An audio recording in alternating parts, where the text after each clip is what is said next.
یہ سوال محمد نعیم کا ہے، حضور کیا عورت وکالت کر سکتی ہے؟ جی جناب، عورت بھی وکالت کر سکتی ہے، وکالت کرنے میں کوئی حرج نہیں۔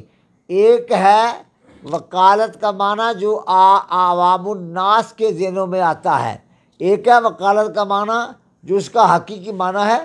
وکالت کسی کی طرفداری کرنا، کسی کے حق میں دلائل دینا، تو عورت بھی دلائل دے سکتی ہے۔ اسلام کے حق میں عورت بھی دلائل دے سکتی ہے، اسلام کی وکالت عورت بھی کر سکتی ہے، دین کی وکالت عورت بھی کر سکتی ہے، اور ختم نبوت کی وکالت عورت بھی کر سکتی ہے۔